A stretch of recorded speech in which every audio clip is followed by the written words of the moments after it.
আমাকে যদি কেউ প্রশ্ন করেন ডক্টর ইউনূস সরকারের যে উপদেষ্টা পরিষদ তার কোন উপদেষ্টা এই সরকারের মান সবচেয়ে বেশি ডুবিয়েছে, আমার জবাব হবে আসিফ মাহমুদ সজীব ভুঁইয়া। এটা ইনফ্যাক্ট গতকালের ঘটনা যেটা সবার সামনে এসছে সেটার জন্য না, তার অনেক আগে থেকেই একটার পর একটা বিতর্কিত কাজ করে চলছেন এবং তিনি ক্ষমতায় বা দায়িত্বে আছেন এখনও। এবং আমি ধারণা করি না, মোটামুটি নিশ্চিত জনাব আসিফ মাহমুদ একই জায়গায় থেকে যাবেন। এক্ষেত্রে ডক্টর ইউনূসের আচরণ বেশ খানিকটা আমার শেখ হাসিনার মতো মনে হয়, কিন্তু শেখ হাসিনার ক্ষেত্রে আমি একটা কারণ খুঁজে পাই, ডক্টর ইউনূসের ক্ষেত্রে কারণ খুঁজে পাই না। আমি সেই জায়গায় যাব। আমরা নিশ্চয়ই বাংলা ভিশন চ্যানেলের একটা নিউজ দেখেছি, লম্বা একটা রিপোর্ট, যেখানে আসিফ মাহমুদ সজীব ভুঁইয়ার বাবা তার এলাকায় কি করছেন এবং উপদেষ্টা পুত্রকে ভিত্তি করে এক ধরনের মাফিয়াতন্ত্র কায়েম করছেন তিনি, সেখানে রিপোর্টে তাই বলা হয়েছে। চ্যানেলটা বাংলা ভিশন, স্বাভাবিকভাবেই এই চ্যানেলকে বা এই রিপোর্টকে ডিনাউন্স করে দেওয়ার চেষ্টা করা হচ্ছে, যেহেতু এই চ্যানেলটার মালিক জনাব ইশরাক হোসেন, মালিকদের মধ্যে তিনি আছেন, এবং কিছুদিন আগে জনাব ইশরাকের সাথে ঢাকা দক্ষিণের মেয়র হওয়া নিয়ে আসিফ মাহমুদ সজীব ভুঁইয়ার একটা সংঘাত ছিল। তাই প্রশ্ন কেউ করতেই পারেন, তুড়ি মেরে কেউ উড়িয়ে দিতেই পারেন যে সেই ধারণার বশবর্তী হয়েই সেটার জন্যই তিনি আক্রমণাত্মক হয়েছেন জনাব আসিফ মাহমুদের বিরুদ্ধে। ব্যাপারটা কি এতটা সরল? আমি প্রত্যেককে অনুরোধ করব, এর মধ্যে অসংখ্য মানুষ এটা দেখেছেন, আমি তারপরও প্রত্যেককে অনুরোধ করব রিপোর্টটি একটু দেখে রাখার জন্য। এটা নিয়ে বিস্তারিত কথা বলার সুযোগ নেই, কয়েকটা ঘটনার এখানে উল্লেখ আছে, আমি সেটা জাস্ট গ্রসলি আপনাদেরকে একটু জানাই। কিছুদিন আগে মাদক ব্যবসায়ী এই অপবাদ দিয়ে একই পরিবারের মা, কন্যা এবং পুত্রকে পিটিয়ে কুপিয়ে পাথর দিয়ে থেঁতলে হত্যা করা হয়েছিল। বিভৎস একটা মব। এখন বাংলাদেশে তো আবার মব এভাবে না স্পন্টেনিয়াসলি তৈরি হয় না, পরিকল্পনা করে এক ধরনের মব, মানে মবের মতো দেখানো হয়। আসলে এগুলো আসলে মব না সেই বিবেচনায়, যেহেতু এগুলো পরিকল্পিত। এখানে দেখা যায় যে ঘটনার মধ্যে প্রচুর রাজনৈতিক দ্বন্দ্ব ছিল এবং রাজনৈতিক দ্বন্দ্বগুলোর কারণেই আসলে এখানে হত্যাকাণ্ডটা হয়েছে, এই রিপোর্টে যা বলা হচ্ছে। এবং যে হত্যাকারী আছেন, যে মদদে হত্যা হয়েছে, তিনি জনাব আসিফ মাহমুদ সজীব ভুঁইয়ার বাবার আশ্রয়ে আছেন এবং তার খুবই ক্লোজ মানুষ।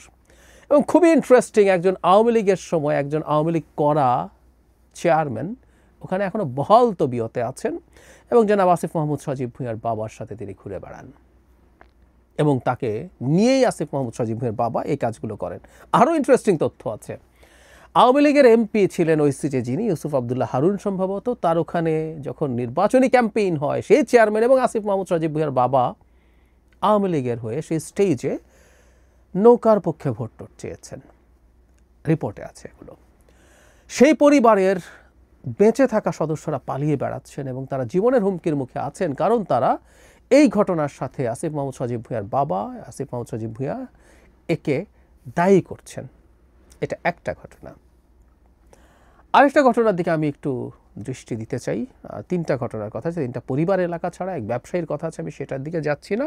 সবচেয়ে মর্মান্তিক এবং বিভৎস যে ঘটনা, এটা ভয়ঙ্কর, একটু আগে যেটা ঘটলো সেটা তো বিভৎসতম, এই ঘটনাটাও আমাদেরকে অনেক টাচ করবে। একজন স্কুল শিক্ষিকা, তিনি সনাতন ধর্মের, আসিফ মাহমুদের বাবা যে স্কুলের হেডমাস্টার, তার অ্যাসিস্ট্যান্ট হেডমাস্টার ছিলেন তিনি, সেই নারীর শিক্ষকের এক বিভৎস নির্যাতনের বর্ণনা তার বয়ানেই আছে। আমি শুনতে বলবো, ওটা নেওয়া যায় না, কিভাবে তাকে আটকে রেখে নির্যাতন করা হয়েছে, ঘন্টার পর ঘন্টা তাকে বিবস্ত্র করে ফেলার চেষ্টা করা হয়েছে, অনেক ক্ষেত্রে শরীরে জখম হয়েছে। এখানেও মব, পরিকল্পিত মব, এক আরেক নতুন জিনিস বাংলাদেশে। তারপর তাকে স্কুল থেকে বের করে গ্রামে অবমাননাকরভাবে ঘোরানো হয়েছে।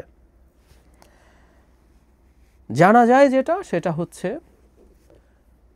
আসিফ মাহমুদের বাবা স্কুলের টাকা চুরি করেছিলেন, সেটা তদন্ত হয়, সেটা নিয়ে ব্যবস্থা হয়। সেই সময় এই শিক্ষিকা সেই স্কুলেই ছিলেন, সেই ক্ষোভ তিনি উগরে দিয়েছেন, কারণ তার এখন হ্যাডাম তৈরি হয়েছে না, তার ছেলে উপদেষ্টা হয়েছে, এবং এ ধরনের অক্ষম মানুষের হাতে, যে খুবই নন সিগনিফিক্যান্ট মানুষ, তার হাতে যখন ক্ষমতার হ্যাডাম যায়, তাদের পরিস্থিতি কোন জায়গায় যায় আমরা দেখতে পাচ্ছি। ছেলে বলি আর বাবা বলি, অত্যন্ত প্রান্তিক জায়গায় থাকা মানুষের হাতে ক্ষমতায় যাওয়ার এক বিভৎস পরিস্থিতি তৈরি হয়েছে। কোনো একদিন খোলামেলাভাবে হয়তো কিছু কথা বলবো। বিভিন্ন জায়গায় আরও নানান কিছু, ওর পুকুর দখল করো, মাছের যে পুরো সব চাষ হচ্ছে সেটা সহ দখল করে ফেলো, হেন কিছু নেই তিনি করছেন না। কোত্থেকে হয় এই ক্ষমতা আমরা খুব ভালো মতো জানি, না জানার কোনো কারণ নেই। তাকে যখন জিজ্ঞেস করা হয়েছিল, তিনি একবারই কথা বলেছেন ফোনে, তিনি দেখা করেননি। তিনি জানান যে তার ছেলে নির্বাচন করবে এই ভেবে শত্রুপক্ষ বা অন্য পক্ষ এসব করছে। খানিকটা অফ টপিক হলেও বলে রাখি, আমি এর আগে এটা নিয়ে ভিডিও করেছি। একটা অধ্যাদেশ জারি হতে যাচ্ছিল এই অন্তর্বর্তী সরকার নিয়ে, যেটা উপদেষ্টা পরিষদে পাশ হয়েছে, এবং আসিফ মাহমুদ উপদেষ্টা পরিষদের সদস্য হিসাবে সেখানে ছিলেন এবং তারা অ্যাগ্রি করেছেন। আমি দেখিয়েছিলাম ওটা, আমি এটা দেখাতে যাচ্ছি না, আপনারা যে কেউ খোঁজ নিলে জানবেন। অ্যাগ্রি করেছিলেন যারা এই সরকারে থাকবেন তারা কেউ নির্বাচন করবে না। আসিফ মাহমুদ নির্বাচন কীভাবে করছেন, কেন কীভাবে প্রস্তুতি নেন তিনি? শুধু সেটা না, এলজিআরডি মন্ত্রী হিসাবে তার অনেক এই স্থানীয় উন্নয়নের বরাদ্দের ক্ষমতা আছে, তিনি সেগুলো ব্যবহার করছেন ভালো মতো। প্রত্যেকটা কনফ্লিক্ট অফ ইন্টারেস্ট কিন্তু উনি করে যাচ্ছেন।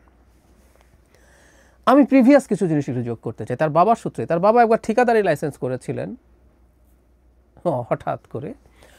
পরে এটা যখন প্রাথমিকভাবে এটা নিয়ে এক ধরনের অস্বীকারের প্রবণতা ছিল, কিন্তু পরে যখন দেখা গেল এটা সত্য, এটা জেনুইন ডকুমেন্ট বেরিয়ে গেছে, তখন তিনি স্বীকার করেছিলেন এবং তার বাবাকে ভুল বোঝানো হয়েছিল এবং তিনি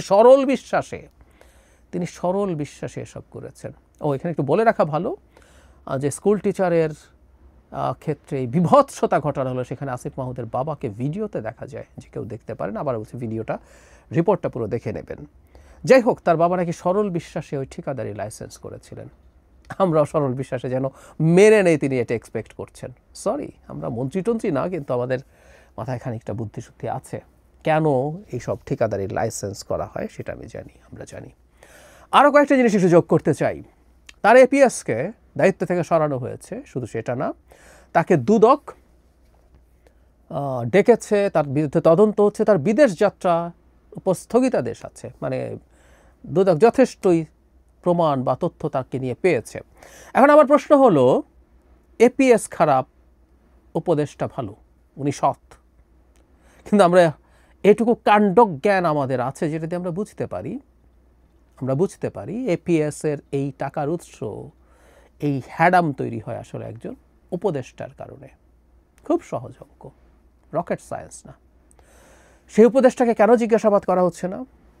বলছি না তিনি সরাসরি দায়ী, কেন জিজ্ঞাসাবাদ করা হচ্ছে না হয়নি, দুদক কেন তাকে ডাকেনি, সরকার কেন তাকে এই ব্যাপারে ইভেন দায়িত্ব থেকে সরিয়ে দেওয়ার মতো বিষয়ও হতে পারত, এটা উচিত ছিল।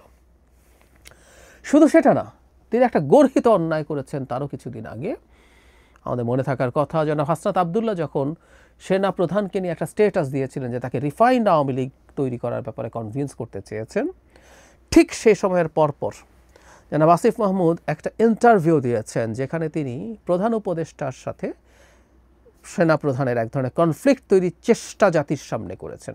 আমি ধারণা করি এটা উনি প্রধান উপদেষ্টাকে আগে একা ফিস করে বলেও ফেলতে পারেন, কিন্তু পাবলিকলি তিনি বলছেন প্রধান উপদেষ্টা আসার আগে কিভাবে সেনা প্রধান তাকে প্রধান উপদেষ্টা হওয়া থেকে ঠেকিয়ে রাখতে চেয়েছিলেন। ঘন্টার পর ঘন্টা নাকি সেটা নিয়ে কথা বলছে, এটা জনাব আসিফ মাহমুদের কথা, এবং শেষে নাকি সেনাপ্রধান বুকে পাথর চাপা দিয়ে এটা মেনে নিয়েছিলেন। মানে একটা সরকারের সিটিং উপদেষ্টা এইরকম একটা সাক্ষাৎকার দিতে পারে, এই বিভৎস কাজ ঘটাতে পারে আমাদের অত্যন্ত টার্ময়েলের টাইমে, এবং এটা একটা সিন্ডিকেটেড প্ল্যান। এবং এই আসিফ মাহমুদের এই সাক্ষাৎকার দেখিয়ে একজন খুব গুরুত্বপূর্ণ সোশ্যাল মিডিয়া ইনফ্লুয়েন্সার দাবি করেছিলেন যে এটা তার পরিকল্পিত, কারণ দুদিন আগে তিনি ওয়াকার কিছু একটা নেগেটিভ একটা কিছু পাবে, বোমা ফাটাবে, এটা উনি আগেই বলে রেখেছিলেন। পরে এই ভিডিওটা দেখিয়ে তিনি বলেছেন ওয়াকার সেটা পেয়েছে। তো তার মানে একজনের সাথে যোগসাজশে তিনি এই কাজগুলো করছেন সরকারে বসে বসে, এবং তাকে রেখে দেওয়া হলো। শুধু সেটাই না, নানা সময়ে তিনি এমন সব বক্তব্য দিয়েছেন যেগুলো সরকারকে বিব্রত করেছে। তার বক্তব্য এনসিপির সাথে অ্যালাইন্ড হয়েছে। এনারা এনসিপি আসলে আমরা জানি, এদের সাথে কী যোগাযোগ আছে, কেমন যোগাযোগ আছে তাও আমরা জানি, কিন্তু এগুলো প্রত্যেকটা করে অন্তত সরকারের দিক থেকে সরকারকে আরও বেশি সমালোচিত করার সুযোগ তারা সামনে নিয়ে এসেছেন। এই সব কিছুর পরও, যেমন বিশেষ করে বাংলা ভিশনের এই ঘটনার পর জনাব আসিফ মাহমুদকে, কারণ যারা ভুক্তভোগী আছেন প্রত্যেকে, এই যে টিচার আছেন তার সরাসরি ছাত্র, যে সনাতন ধর্মের যে নারী টিচারের কথা বলছি তার সরাসরি ছাত্র তিনি জনাব আসিফ মাহমুদ, এরকম প্রত্যেকের, মানে এটা না বোঝার কোনো কারণ নাই, একটা স্কুলের নন সিগনিফিক্যান্ট একজন হেডমাস্টার, নন সিগনিফিক্যান্ট একটা স্কুলের কীভাবে এতটা প্রতাপশালী হয়ে ওঠে, পাওয়ারফুল হয়ে ওঠে। সরকারের উচিত হতো জনাব আসিফ মাহমুদকে পদ থেকে অপসারণ করা, ডক্টর ইউনূস এই এত সব একটা ঘটনা না, এই এতগুলো যোগ করে সুষ্ঠু তদন্ত করা, সেটা নিয়ে পদক্ষেপ নেওয়া। কিন্তু আমি নিশ্চিত ডক্টর ইউনূস এটা করবেন না, তার এই প্রবণতা নেই। আমি আসলে জানি না কারণটা কি। শেখ হাসিনার সাথে মিলের কথা বলছিলাম, শেখ হাসিনা এটা করতেন না, কারণ স্বৈরাচারদের এক ধরনের টেন্ডেন্সিটাকে তো পোট্রে যে আমি অমনিপটেন্ট, আমি সব শক্তি আছে আমার, আমি কোনো ভুল করি না। শেখ হাসিনা নিজকে একটা গড লাইক ক্রিয়েচার মনে করতেন, তেমন তিনি ভুলের ঊর্ধ্বে, তিনি ফেরেশতা। ফলে তিনি কোনো রকম ডিজাস্টার ঘটানো মন্ত্রীকেও সরাতেন টরাতেন না। তো ডক্টর ইউনূস কেন সেটা করেন না? অথচ ইন্টারভিউতে খুবই বিনয়ের সাথে তিনি বলেন যে আমরা তো ভুল করছি, আমরা তো শিখছি, এটা আমাদের কাজ না। যদি এগুলো হয়েই থাকে, ভুল শোধরানোর তো চেষ্টা করা দরকার। স্বরাষ্ট্র উপদেষ্টা আটারলি ফেল করেন, তাকে সরানোর মতো কোনো পদক্ষেপ, কোনো পরিবর্তনের কোনো চিন্তা তার মধ্যে নেই। এটা হলো ইনএফিসিয়েন্সি। আর এখানে তো ক্রিমিনাল অফেন্সের অভিযোগ আছে, দুর্নীতির অভিযোগ আছে, এবং এলাকায় তার বাবার মাফিয়াগিরির অভিযোগ আছে, তাকেও সরাবেন না। চাকরিদাতা জনাব আসিফ মাহমুদ তো এই গল্প টল্প করেন যে তিনিই ফোন করেছিলেন। তো ডক্টর ইউনূস কৃতজ্ঞতা দেখাচ্ছেন, কৃতজ্ঞতা দেখাতে দেখাতে তিনি তার কত বড় সুনামের ক্ষতি করছেন উনি ধারণা করতে পারছেন না, এবং অবিশ্বাস্যভাবে ক্ষমতা চেয়ারে বসে একই ধরনের অন্ধত্ব সম্ভবত সবারই তৈরি হয়, কম আর বেশি। এটা তার মতো মানুষের কাছ থেকে আমরা এক্সপেক্ট করি নাই। উচিত হতো অবিলম্বে, এখন না আরও বেশ আগে, আসিফ মাহমুদকে ক্যাবিনেট থেকে সরিয়ে দেয়া উচিত হতো, কিন্তু না, সেটা করা হয়নি, করা হবে না। আমরা এই জিনিসগুলো জাস্ট জেনে রাখলাম, জেনে রাখা হলো। এগুলো আমাদের ভবিষ্যৎ বাংলাদেশের রাজনীতির জন্য খুবই গুরুত্বপূর্ণ হয়ে উঠবে নিশ্চয়ই।